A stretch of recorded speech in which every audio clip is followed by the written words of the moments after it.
Questa sera parliamo di un bellissimo progetto, che è appunto questo progetto di solidarietà per un villaggio vicino nella zona di Hebron, per cui ci sono qui due ospiti importanti. Uno è il rappresentante dell'associazione appunto Center for Freedom and Justice. Abbiamo poi presente Michael, che è un rabbino di Chicago, che testimonieranno uno sia l'attività di questa associazione e anche quello che succede in questa zona.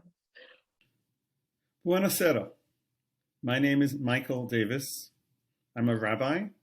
I live in a small town just north of Chicago. I'm very happy to be with you this evening to talk a little bit about something that is very close to my heart and an important issue I think that we see in the news.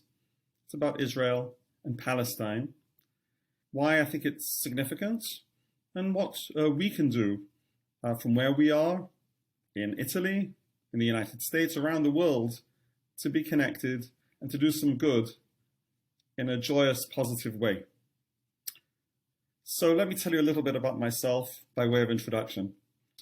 I was born in England, in the north of England, and then moved as a child to Israel.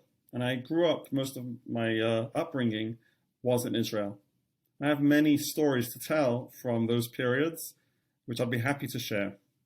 But for now, I'd like to tell you a recent story, because just a couple of months ago, I had the opportunity to go back to visit.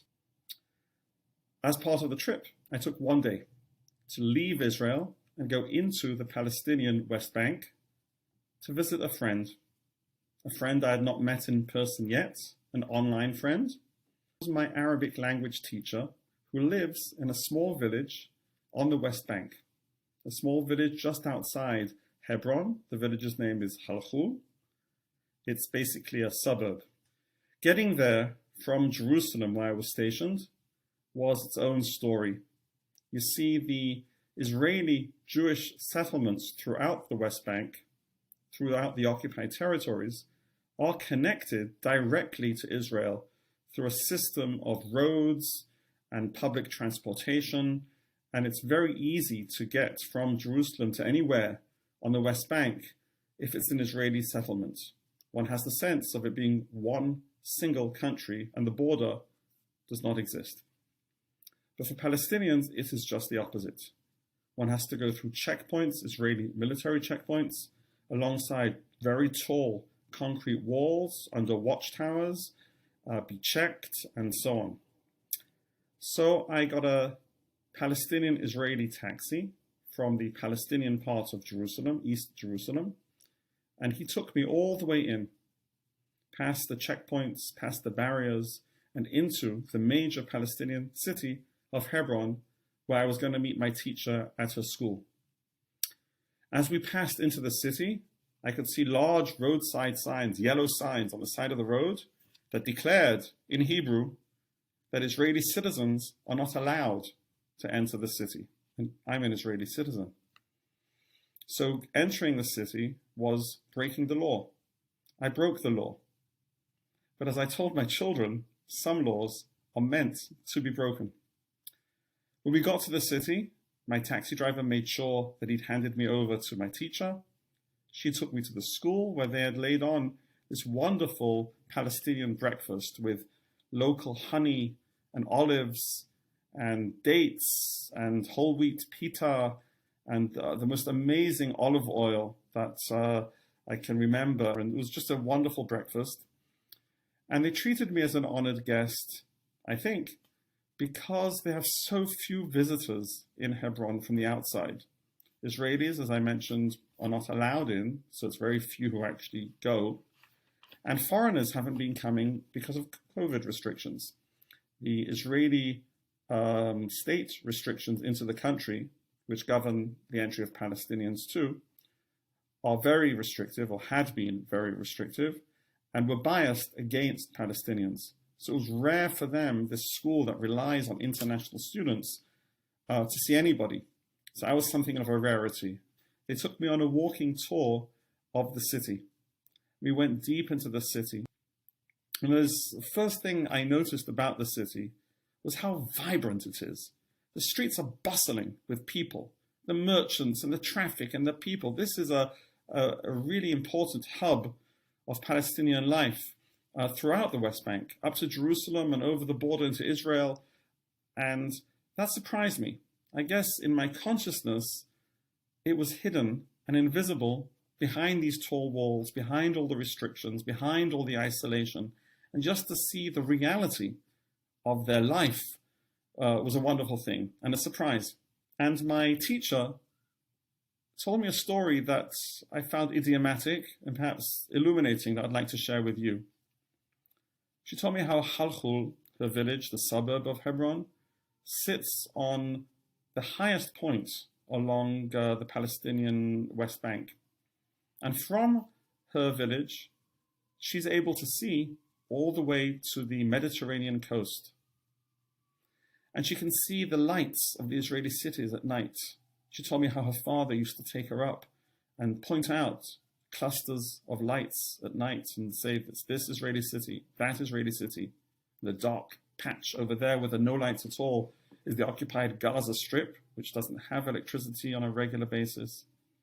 And she reflected how she must look like to the other side, what she must look like when the Israelis look over east to the West Bank. And she was thinking, because electricity is intermittent there too, that she must be dark and invisible, just like Gaza is to her. What a metaphor, that Palestinians are invisible most of the time to most of us, to Israelis and beyond. And it got me thinking, what can I do? What can we do to break down these walls of isolation, these real concrete walls, these walls in our minds, and to reach out and embrace the humanity of others? And that's why I'm telling this story.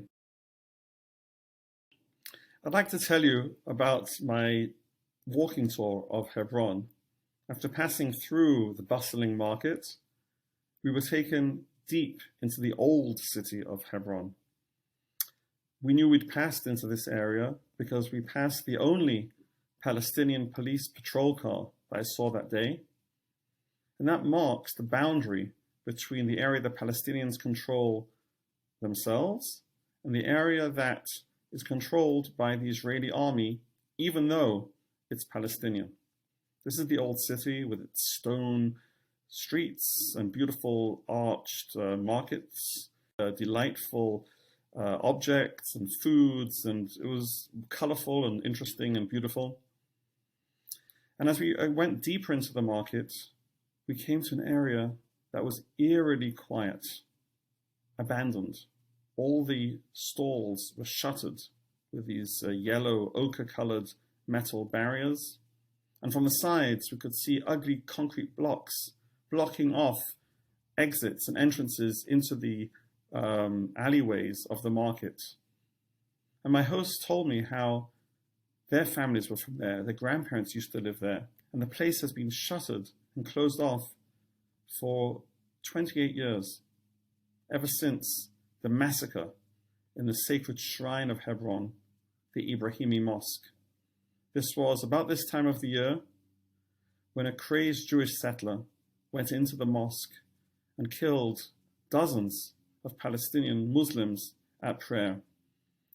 And this place has been shuttered since then. And I didn't know what struck me more, how long this so-called temporary situation was going on, or how unfair that the side that was hit was the one still paying the price. And on the first point, the whole situation of the West Bank is this permanent, temporary situation. And Hebron, in my mind, is emblematic of the entire West Bank situation and the Palestinian issue writ large. And through this one place, this one story, we can get access to the big picture. You see, the occupation of the West Bank has been in place, as you may well know, for some 55 years. Actually, that's how old I am. So my entire life, and I'm no longer young, this occupation has been going on. And the settlement of the West Bank began in Hebron very soon, within a year of the occupation. This time of year, 1968, was when they first moved in. And the core of the Israeli settlers' claim to the West Bank is, in their words, a religious one. Hebron goes back to ancient times, and Ibrahim is the shared patriarch of Jews and Muslims. And in the name of access to this shrine, the Ibrahimi Mosque, this place where the patriarchs and matriarchs of the Bible are buried, in the name of that religious claim, they have leveraged that to a secular, nationalistic, colonial claim of the right to illegally settle the land in the name of the religion. This is a religious claim that I, as a rabbi, forcefully reject. I and many, many, many other Jews and rabbis in the United States and across the world. Because the religious claim to worship is real, and that is guaranteed already. But the additional claim that gives Israelis the right to take over Palestinian homes, to shutter the market, to inflict constant violence, daily violence, plus horrific outbursts of periodic violence just to keep the Palestinians down, that is something that any decent human being must reject. And I'm here, among other things, to say that this is not Jewish. And it shames me, it hurts me, that Jews are going out in the world and doing these awful things in the name of Judaism. This is not Judaism. The mosque itself is really a wonderful place. There is a preacher's pulpit in the mosque made of inlaid carved wood that is almost 1,000 years old. It's just remarkable to be in the presence of such old craftsmanship that is still intact. And the whole place has this sacred feeling to it. But entering into the mosque, we had to go through intense Israeli army security. Even though we were already inside the Palestinian areas, to get into the mosque, there was more Israeli military security right at the shrine. And this is emblematic of the entire West Bank, where every aspect of life is controlled, is limited. It's so hard to get from a very short distance from the village to work, to visit family, to visit friends. Freedom of movement is curtailed. Every aspect of life is so constrained by the constant presence of the Israeli military and the very real threat that is actualized the whole time of violence. Because the only way you can keep so many people down is by being serious about the use of violence.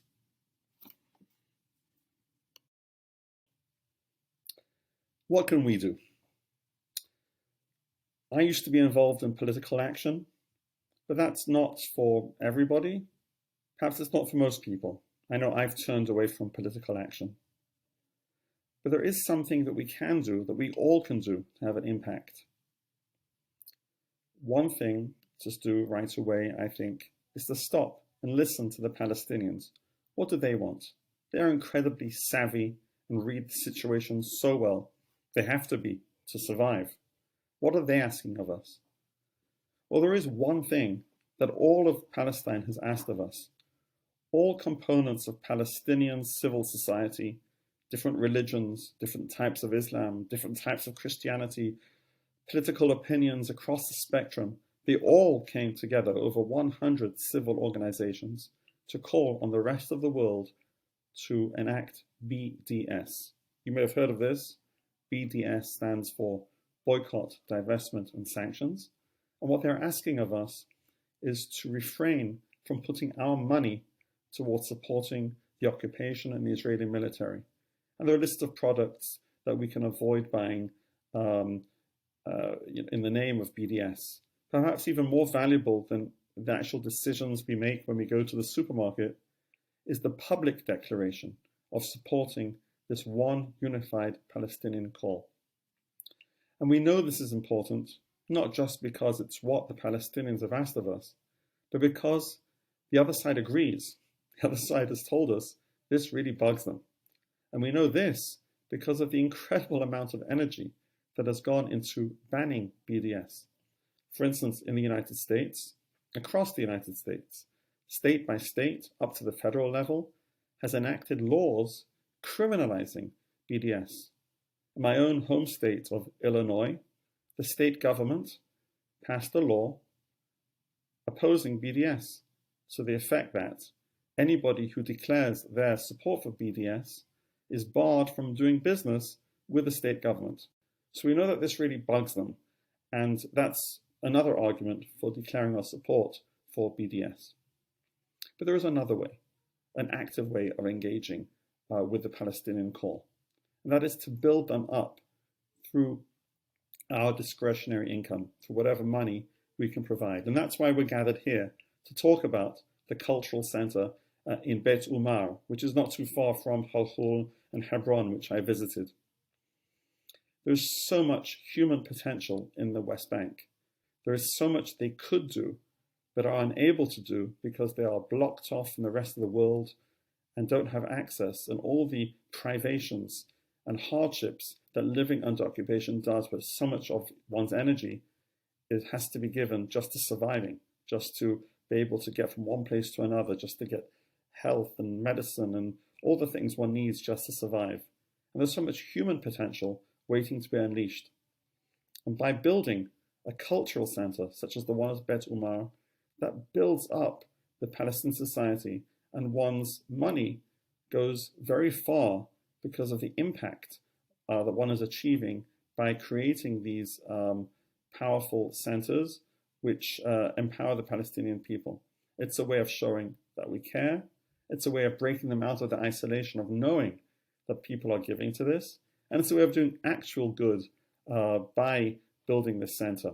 I've given to it, and I would encourage you also to give what you can, and we can band together to create something tangible on the ground that the Palestinians have asked for and that we know will do good. So I encourage you to lend your support to this effort. And I also look forward to continuing the conversation.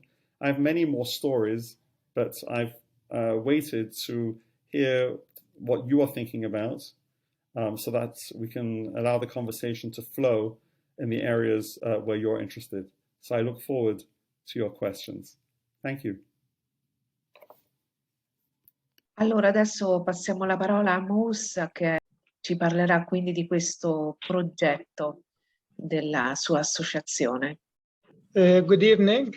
I am happy to be in this meeting and to talk about myself and the situation in my area too.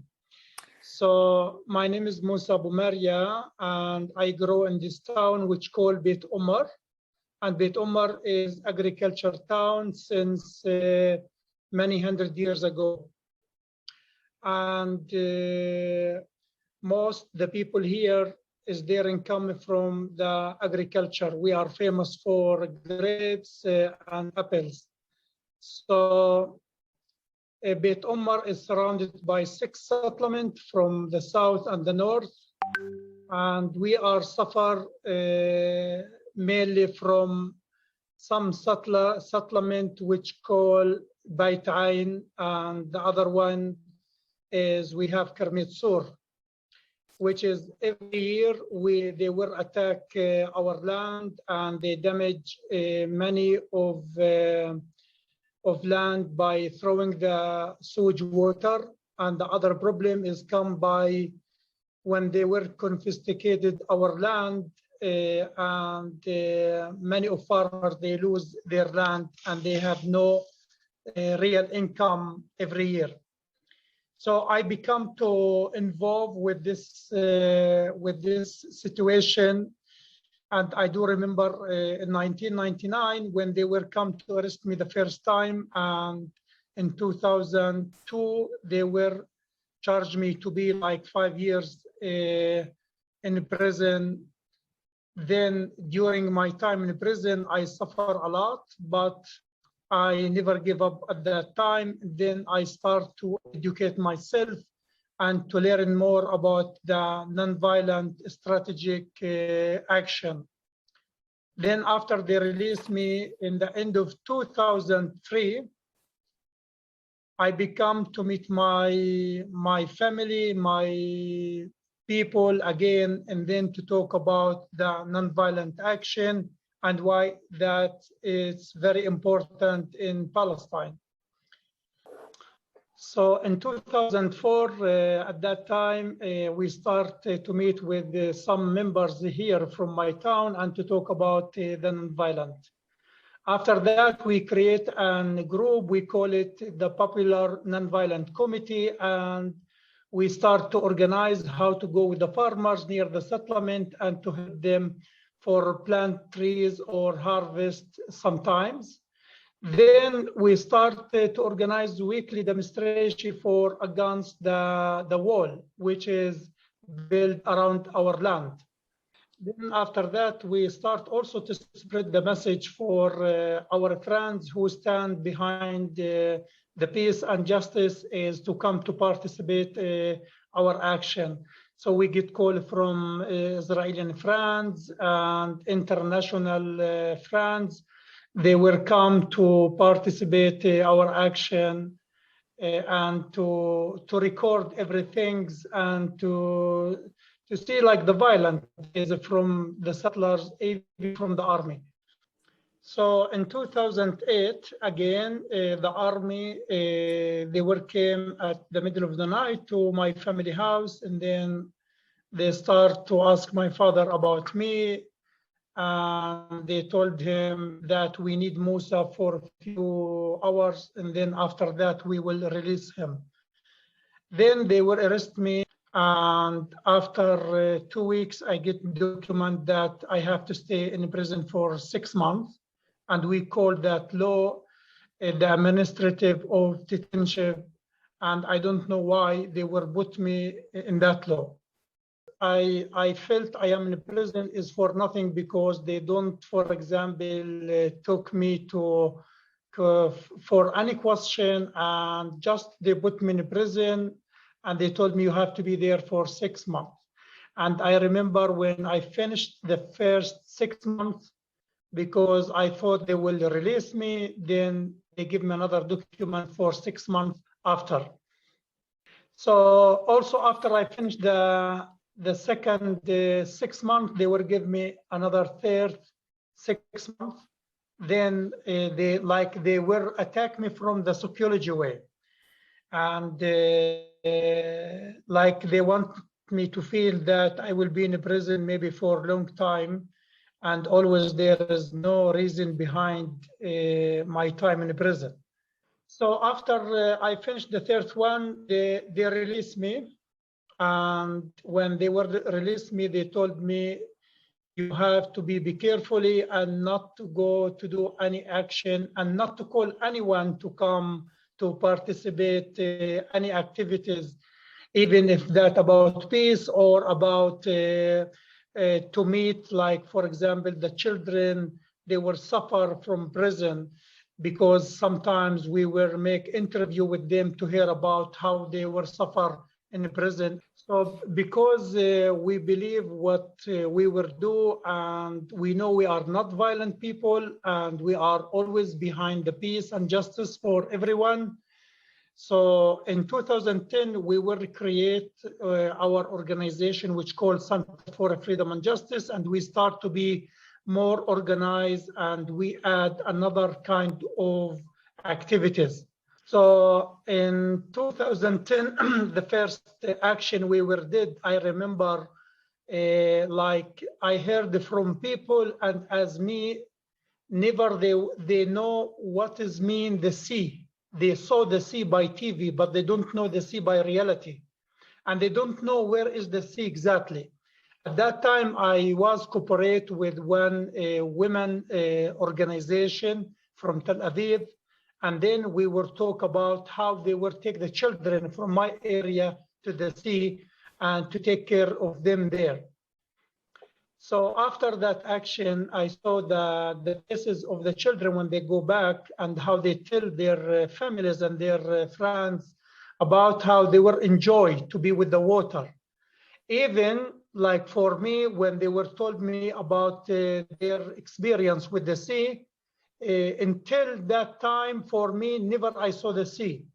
And I remember the first time I saw the sea is not in Palestine, it's not in Tel Aviv. It was the first time in France, because I get invitation to go to speak about our activities.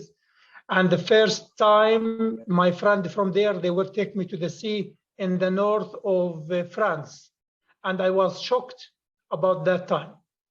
Then at that time, I discovered what is mean like to feel with full freedom in area which is outside of your country, and not to have the same freedom like in your country, which is the sea is far from my home. Where I live now is 1 hour, you know. And until now, we are not allowed to go there without to get permit from a Israeli authority. So in this time, really, I want like just to be briefly to talk about the situation, the Israeli policy in our area, because I'm sure many of people who are in this Zoom, they have information or they were being here in Palestine, and they know how we are suffering from the apartheid wall and from the checkpoint, from the settlement, or from the water time during the summer when we don't get real water for to drink. And also here we are, when we try to be clearly about the situation, here we are suffer from the Israeli occupation, and we are not here include the Jewish side, because we separate the Jewish. We are not against the Jewish community, and here we are focused about the occupation side, because we are suffer from the face of the occupation. And with the Muslim or the Christian or the Jewish, always they have some contact in between them. And in each religion, always they are talking about justice and about peace. So our main problem is coming from the occupation. It's not coming from Jewish community. So Michael or Simona, they were talk about their time experience when they were in Jerusalem, or they tried to come to Palestinian area and West Bank when they were shocked about the situation. Yes, that's truth, because I know many Israeli people who live in Tel Aviv or Jerusalem or any area until now, never they discover the reality about how the Palestinians, like their neighbor, they are suffer from their government. They don't see the two picture. They saw only the Israeli side. They heard from their media, from their education. And I think they were afraid to come to our side. And I think the time when they were and not to be more afraid about to come to their neighbor, I'm sure many things will change. And that's what we need. It's they can discover the face of their government.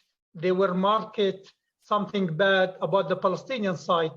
And in fact, the Palestinians, they are more kind, they are more take care of their guests, and they are not terrorism as the media in Israel, they were telling the Israeli people. The theater project, how that is very important for my community here. And then we wrote something together to ask for some fund to fix our theater. Actually, my organization is focused to work with the youth, because our youth here also they will have good education, and they are researching sometimes for job.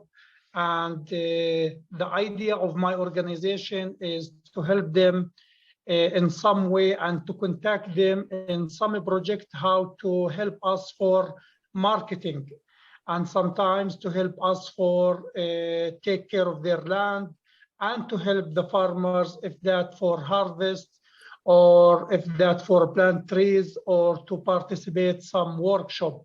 The idea in that a workshop is to build network in between the youth in whole West Bank, and they can think together how to find solution. And also we discover some good skills from some people who speak English or they know how to use the internet for marketing. Besides that, also we work with the children for summer camp. And every year we have about 100 kids from the area. And those kids, we bring them to our park and to work with them and to make each 10 kids like as in a group.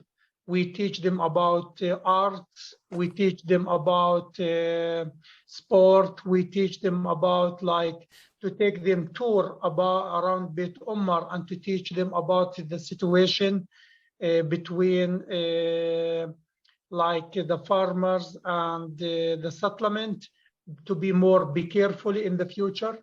Also, we do project during Ramadan is to help the poor family.